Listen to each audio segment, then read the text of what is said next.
Lots of big dogs played today, but they had much bark but little bite. That, in a nutshell, sums up today's action in the World Cup. Argentina couldn't get past Iceland, and France had to scrape past the Australians. Here's what happened. So in the France versus Australia game, as we begin just kicking it, thank you very much for joining us. In that France versus Australia game, it took Paul Pogba's goal in the 80th minute of that game to save France from just picking up a draw alone against Australia. That game was a bit controversial. There was some VAR, some video assistant referee coming into play as well, and it just overall was not a strong showing from the French. Now they had to scrape past, like I said, with that Paul Pogba goal. Now Argentina versus Iceland, that was another story. As you saw in the caption for this video, you can't miss it. You can't miss it. But Messi did. Lionel Messi did several times today. Lionel Messi is such a good footballer overall, but for Argentina, he hasn't had the strongest of showings historically, and that, especially in the World Cup, that continued today as they took on Iceland. Iceland, of course, playing their very first game in the World Cup. They were the minnows coming into this. They were like Trinidad and Tobago back in 2006, going into this World Cup, a very unknown force, but still showing very, very well against some big opponents. Just like Trinidad and Tobago did against Sweden, picking up a draw. Iceland picked up a draw today against the Argentinians. Now, here's what happened. That matchup was all Argentina. It was 78% possession for the Argentines. Then they had 27 shots on goal, which was another mystery by itself, to find that of these 27 shots, I think only 7 were on target and giving the goalkeeper something to do. So that was the overall stats. But the moment of truth, which really turned this match into what it is now, is that penalty in the 64th minute. Lionel Messi steps up.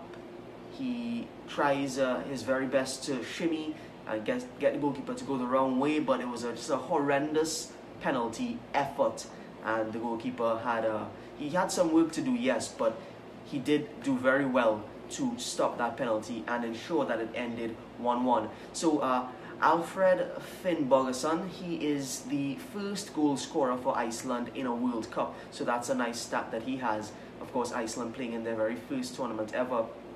Their goalkeeper, he was in top form throughout this entire game. He, along with that goal scorer, has some claim to fame now after this first game. Argentina is no small opponent. They had a very strong squad, but just like the French, didn't have a strong showing. But France were saved by that 80th minute goal by Paul Pogba.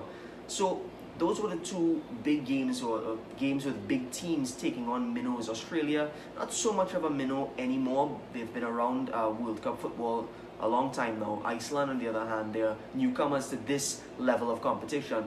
So those were those two games. Then we had Peru taking on Denmark, and there was also Croatia versus Nigeria, which was the last game that just finished. With Peru versus Denmark, Denmark came out 1-0 winners. Yusuf Poulsen scored the winning goal in the 59th. Then this Croatia versus Nigeria game was another controversial game. There was a lot of talk about penalties, and there was a penalty decision given in the 71st minute, which Luka Modric did very well to convert, send the goalkeeper the other way. Not that side, dude, you need to go the other side, but he didn't, and the ball ended up in the back of the net. That gave them a 2-1 victory, a 2-0 victory, I should say. Nigeria not being able to score an own goal. Actually, they did score, but in the wrong goal. Nigeria scored an own goal in the 32nd minute. So that, along with Luka Modric's goal, that gave them that 2-0 victory. So now we look forward to tomorrow. There's some very exciting football to come tomorrow. Germany and Brazil are playing tomorrow. They're not playing each other, which would have been a fantastic game to see, but they are playing tomorrow. So it's Costa Rica versus Serbia. That's the early morning game that starts at 8 o'clock. And then Germany takes on Mexico. That's a pretty interesting game. I am not too sure which way that one would go. People would favor Germany because they are the bigger team, but Mexico historically has been a very strong team coming out of the CONCACAF region. That game takes place at 11 a.m. And then in the afternoon, there is Brazil taking on Switzerland. A lot of talk swirls around the Brazilian team. Some say that it's been too long since a Brazilian team has lifted a World Cup trophy. Some are saying that they probably won't even get into the quarterfinals. Who knows? It all starts for the Brazilians tomorrow against Switzerland at 2 p.m. And you can join 103 FM for another episode of Just Kicking It after that final game tomorrow at 2 p.m. But for now, my name is Ryrie Comas, and thank you very much for joining us for Just Kicking It.